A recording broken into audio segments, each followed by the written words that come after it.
ভারতের উত্তর পূর্বাঞ্চলীয় রাজ্য আসামে আদিবাসী জনগোষ্ঠীকে অস্ত্রের লাইসেন্স দেওয়ার ঘোষণা দিয়েছেন রাজ্যের ক্ষমতাসীন মুখ্যমন্ত্রী ও বিজেপি নেতা হিমন্ত বিশ্ব শর্মা। মুসলিম সংখ্যাগরিষ্ঠ বাংলাদেশের সীমান্ত ঘেঁষা সংবেদনশীল এলাকাগুলোর স্থানীয় আদিবাসীদের এই সুবিধা দেওয়ার ঘোষণায় রাজ্যের সংখ্যালঘু বিশেষ করে বাংলা ভাষাভাষী মুসলমানদের মধ্যে ব্যাপক উদ্বেগ ও আতঙ্ক দেখা দিয়েছে। বৃহস্পতিবার ফরাসি বার্তা সংস্থা FPR এর এক প্রতিবেদনে এ খবর প্রকাশিত হয়। মুখ্যমন্ত্রী হিমন্ত বিশ্ব শর্মা বুধবার 6 আগস্ট ঘোষণা করেন, রাজ্যের যে আদিবাসী জনগণ নিজেদের জীবনের জন্য হুমকিপূর্ণ ও নিরাপত্তাহীন পরিবেশে বসবাস করছেন তারা একটি নতুন চালু হওয়া সরকারি ওয়েবসাইটের মাধ্যমে অস্ত্রের লাইসেন্সের জন্য আবেদন করতে পারবেন। এই ঘোষণাকে কেন্দ্র করে রাজ্যের বিরোধী দলীয় নেতারা বলছেন এটি আসামের ভেতরে অসাম্প্রদায়িক উত্তেজনা ও সহিংসতাকে উস্কে দিতে পারে।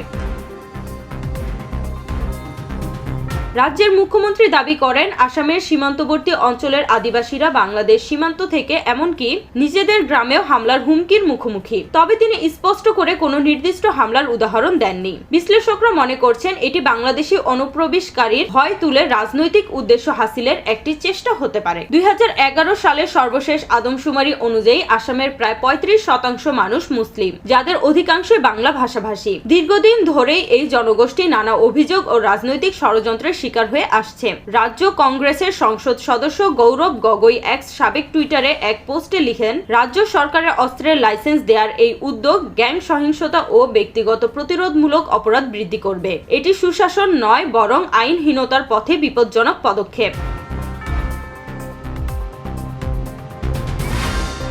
সুশীল সমাজের অনেকে বলছেন, যেখানে ভারতের অস্ত্র নিয়ন্ত্রণ আইন অত্যন্ত কঠোর, সেখানে হঠাৎ করে সংবেদনশীল সীমান্ত এলাকায় এই ধরনের ঘোষণা পরিস্থিতিকে আরো বিস্ফোরক করে তুলতে পারে। হিমন্ত বিশ্ব শর্মার সরকার শুরু থেকেই আদিবাসী এবং অসমীয় ভাষাভাষীদের রক্ষার নামে বাংলাভাষী মুসলমানদের বিরুদ্ধে বিরূপ অবস্থান নিয়েছে বলে অভিযোগ রয়েছে। বিজেপি সরকারের নেতৃত্বে আসামে চালানো হয়েছে বিতর্কিত জাতীয় নাগরিক নিবন্ধন NRC কার্যক্রম, যার ফলে প্রায় 20 লাখ মানুষ নাগরিক তালিকা থেকে বাদ পড়েছেন। এদের মধ্যে বিপুল সংখ্যকই মুসলমান এবং বহু প্রজন্ম ধরে আসামের বাসিন্দা হলেও তারা এখন অনুপ্রবেশকারী হিসেবে চিহ্নিত।